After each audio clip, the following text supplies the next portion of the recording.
Et oui, je vais vous parler du service public. Parce que moi, j'adore le service public. Service public, cœur avec les doigts. Non mais réfléchissez-y un instant.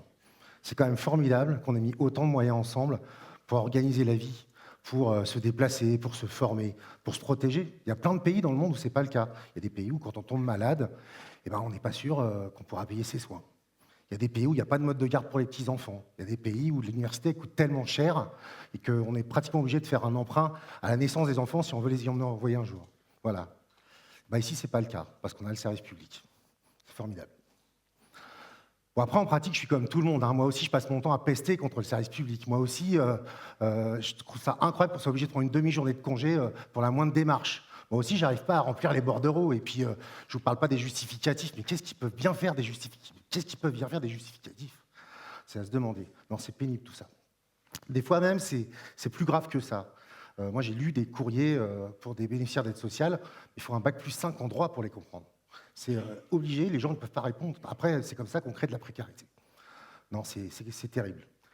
Ce qui est fou en plus, c'est qu'il n'y a aucune mauvaise volonté derrière tout ça. La personne derrière le guichet, la plupart du temps, elle vous veut du bien. Et la personne qui a écrit le courrier, ben, il fait du mieux qu'il peut, et sa hiérarchie aussi. Et ce n'est pas forcément un problème d'argent non plus. Au fond du fond, moi, ça fait 25 ans que je travaille dans le service public. Hein. J'ai travaillé dans des collectivités locales, j'ai travaillé pour la Sécu. C'est pour ça que pour les bordereaux, je peux vous en parler. J'ai travaillé aussi dans une agence de développement économique. Et je peux vous dire, le problème, c'est que le service public, il n'est pas pensé en fonction de vos besoins, il est pensé en fonction des procédures. Alors attention, les procédures, c'est quelque chose d'important. Il y a des lois à respecter, il y a des délais qu'il faut tenir, il faut faire attention, c'est de l'argent public, donc il faut contrôler, c'est normal. Et puis souvent, au départ, les procédures, ça marche bien. Et puis un jour, la loi change, alors on modifie la procédure. Et puis un jour, on fait du contrôle en plus. Alors on met des tableaux de bord, on met des indicateurs. Et puis la loi RE change. Et puis quelqu'un décide qu'il faut associer d'autres personnes. Alors on fait des comités techniques, etc.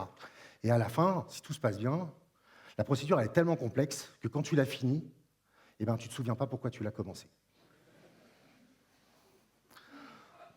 J'ai vécu ça plein de fois dans ma vie professionnelle. Bon, par exemple, c'était en 2004, imaginez. C'était juste après les élections régionales. Il y a un nouveau président de région. Dans ses promesses électorales, il y en avait une importante, c'était la gratuité des manuels scolaires. Voilà, il s'agit d'acheter des livres pour les lycéens. C'est simple, en fait, dans les collèges, on ne paye pas ces livres. Dans les lycées, on les payait. Et on dit, c'est les régions qui s'occupent des lycées, ils disent, on va payer les livres. Et parce qu'il a envie que ça se passe vite, et parce qu'il veut montrer que c'est important, il me demande à moi, qui suis à l'époque son directeur de cabinet, de m'en occuper. Et là commence le parcours d'obstacles. D'abord, il faut trouver les crédits. C'est plusieurs millions d'euros. Hein. Il y a 280 lycées dans ma région. Après, il faut inscrire ça au budget. Après, il faut voir les gens. C'est normal, hein, on fait un tour avec tout le monde. Alors, les gens, c'est donc le rectorat, c'est l'enseignement privé, c'est les syndicats de proviseurs, c'est les syndicats d'intendants, c'est les syndicats de personnel, ils ont chacun le leur. C'est les fédérations de parents d'élèves, avec dans les fédérations de parents d'élèves des gens qui sont contre. Là, il y a des gens qui veulent payer les manuels scolaires. On veut payer, on veut payer. Je ne sais pas pourquoi. Et puis des lycéens aussi, parce que c'est eux que ça regarde quand même finalement.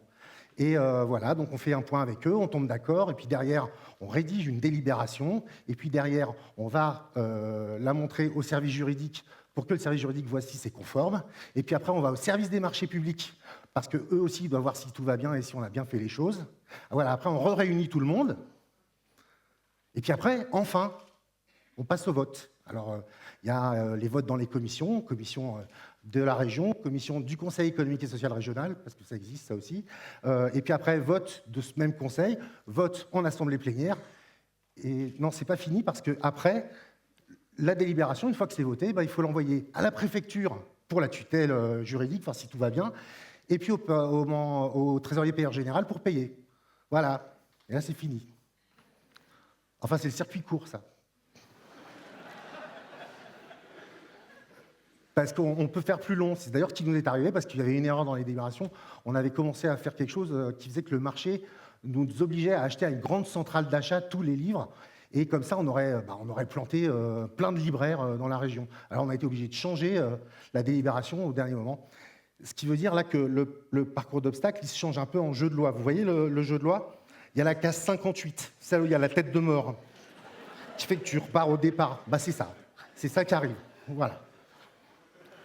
À la fin, t'es content, hein?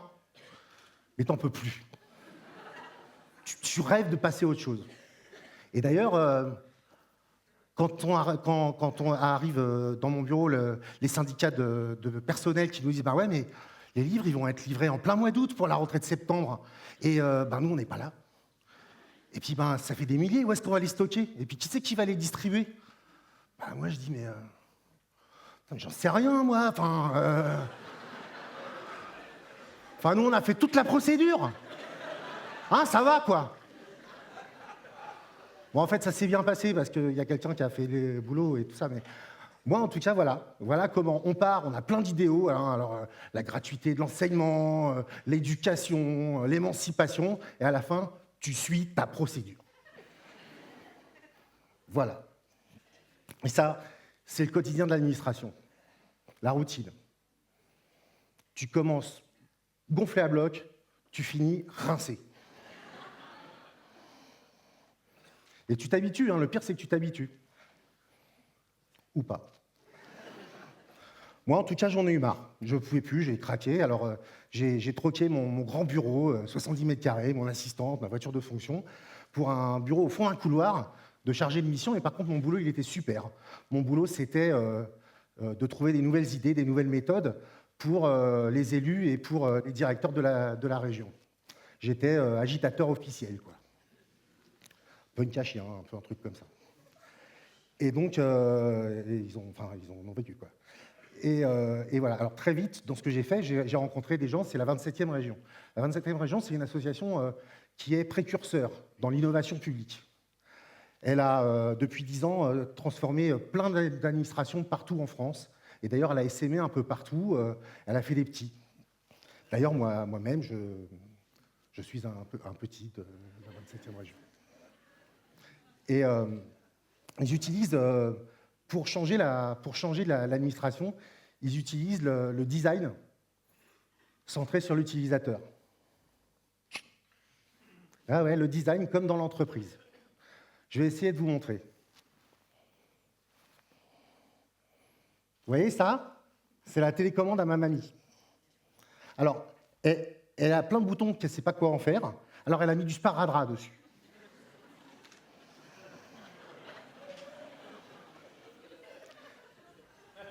Le truc, c'est censé être utile, et en fait, elle en a peur. Non, c'est fou. Et après, en plus, il y a plein d'autres choses qu'on peut voir sur une télécommande. D'abord, c'est moche, alors que ça doit être dans le salon. Donc, vu que c'est moche, on les planque. Vu qu'on les planque, on les retrouve pas quand on en a besoin. Vous voyez, quoi. Voilà. Ça, c'est une télécommande qui n'est pas bien pensée. Eh ben, le design, centré utilisateur, ça a vocation à prendre ces observations pour les transformer en meilleurs services. Voilà. Il y a une petite start-up de Nantes qui s'appelle Format Technologies qui a fait ce travail. Ils sont allés voir Mamie, puis 2-3 autres, puis d'autres gens aussi, et puis ils ont repensé la télécommande dans le push. Voilà, vous voyez, elle est jolie. Elle est jolie, vraiment. On comprend à quoi elle sert. Les boutons, il n'y en a pas beaucoup. Elle est ergonomique. Et il y a même un bouton qui est là. Quand on appuie dessus, on lui dit est-ce que tu peux me trouver un épisode de Derrick, s'il te plaît? Derrick, c'est pour mamie, hein, mais ça marche avec Game of Thrones. Eh bien, il le donne. Et ça apparaît à la télé. Et même, ça c'est un proto, mais après, ça fera souris dans l'espace. On pourra faire naviguer sur Internet directement avec ça. Ça permettra de le faire. Non, c'est vraiment bien. Cette télécommande, c'est comme il y a 10 ans avec le smartphone de qui vous savez, ou comme il y a 25 ans avec l'aspirateur, là, vous savez, où il n'y a pas de sac. Eh ben, ça va changer le monde des télécommandes. Et ça, grâce à des observations qu'on a transformées en fonctionnalités. Nous, on fait ça dans le secteur public. Il y a une petite différence.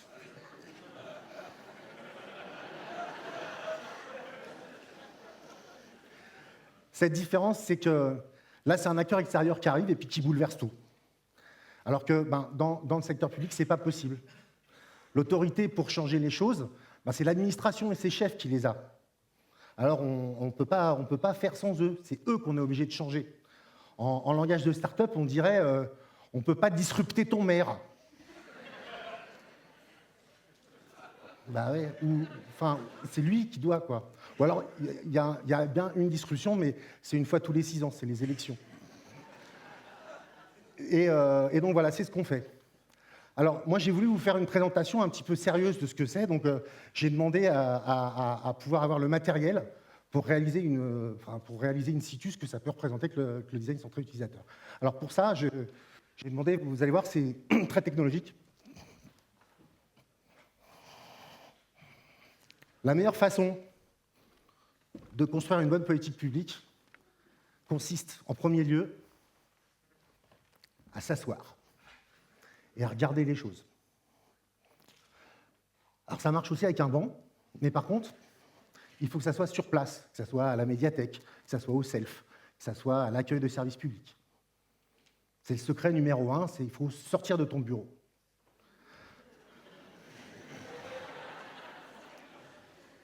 Alors là, tu regardes, tu sors un carnet, tu regardes qui est là, qui n'est pas là, comment ça se passe. Et puis très vite, il y a des choses qui viennent. Tu te dis, tiens, c'est marrant, enfin, je ne sais pas d'ailleurs si c'est marrant, mais la dame, avec sa poussette, là, elle a réussi à rentrer dans l'accueil, mais elle a du mal à sortir. Elle a oublié de faire le gymkhana. C'est un accueil de petite enfance, c'est pas possible. Ou alors, mais le monsieur, il vient juste prendre 3 livres, pourquoi on lui demande tous ses papiers? Enfin, ça n'a aucun sens. Ou tiens, dans le self, là, plutôt que de mettre les gâteaux devant, on ne pourrait pas mettre des fruits, comme ça, peut-être qu'ils mangeraient moins de cochonneries, hein, les mômes. Voilà, c'est des choses qu'on voit comme ça, etc. Plein de choses comme ça, qui permettent d'avoir d'autres idées. C'est quelque chose qui demande, en plus d'une chaise, il faut aussi 2 autres éléments. Il faut de la curiosité, c'est aussi quelque chose qu'il faut aller chercher, et de la bienveillance. On n'est pas là pour fliquer les agents du service public, non, on est là pour comprendre. Bon, ça laisse la place à l'incertitude, on va dire. J'ai comme ça des collègues dans le département de Loire-Atlantique qui avaient réussi à dire à un vice-président au transport, viens, on va prendre les cars interurbains, comme ça tu vas voir comment ça se passe avec les usagers et tout. Et donc il en a fait 2-3, et puis le matin où il prenait le car à 6 heures pour se rendre à Nantes, et ben le car il n'est pas passé. Alors les collègues n'étaient pas très rassurés, mais en même temps, le vice-président il a eu une vraie observation. Il a vu les gens qui appelaient leur employeur pour leur dire qu'ils seraient en retard, les gens qui essayaient de trouver une voiture pour finalement se rendre quand même à Nantes, puis les gens qui rentraient comme ça en gueulant. Il a vu la vraie vie. Et d'ailleurs, nous, à la région, on avait mis un nom pour ce type de pratique, on appelait ça le RER, le retour en réalité. Parce qu'en fait, quand on a vécu ça, quand on rentre dans son bureau, qu'on doit prendre des décisions, on pense à la procédure, bien sûr, mais surtout aussi, on pense aux gens qu'il y a derrière. Et aux cars qui ne passent pas. L'étape d'après, c'est mettre vraiment les gens dans la procédure. Comme ça, on est sûr de ne pas les oublier. Ça s'appelle la co-construction. Vous avez certainement entendu parler de ça. Parce que normalement, dans une administration, quand on change les choses, ce qu'on fait, c'est qu'on demande à un cabinet de conseil de nous aider. Alors le cabinet de conseil, il va faire 10 interviews de gens importants, les chefs, tout ça. Et après, il va dans sa grande armoire à solutions, parce qu'ils ont des grandes armoires à solutions, et ils en prennent une, il la modifie un petit peu quand même, et puis il nous la donne, et puis on se débrouille avec. Des fois, ça marche, des fois. Nous, ce qu'on fait, pour savoir ce que veulent les gens, c'est qu'on leur demande. C'est un truc de ouf, hein, c'est le secret numéro 2, on leur parle. Voilà. Et ça marche toujours très bien. Quand les gens sentent qu'on s'intéresse à eux, ils parlent, très simplement. Ou d'ailleurs, même si c'est difficile, on peut le faire quand même. Je vais vous donner un exemple. La ville de Nantes, là, elle a décidé de voir ce que donnaient ses activités périscolaires, vous savez, après l'école. Et donc, plutôt que de demander aux parents, qui ne savent pas du tout ce qui se passe, au fond, ils ont demandé aux enfants. Sauf qu'on ne peut pas arriver comme ça et dire aux enfants « Bonjour, jeunes des écoles ». Le service éducation de la ville de Nantes souhaiterait procéder à une évaluation de la politique publique périscolaire. Est-ce que tu peux nous aider? Le petit va dire Donc voilà, ils ont pris des professionnels de l'innovation publique, ils ont travaillé, ils ont trouvé les mots qu'il fallait employer, ils ont inventé des jeux, ils ont inventé des ateliers dessins, et puis à la fin, la ville de Nantes, elle avait tout ce qu'ils voulaient. Et ça, on peut le faire, y compris avec des adultes, parce que les adultes, des fois, ils n'ont pas d'idées. Des fois, on vous demande des trucs, vous ne savez pas quoi répondre. Moi, je me suis retrouvé à demander qu'est-ce que vous pensez de 2040 à des gens, et 2040, les gens, ils sont là.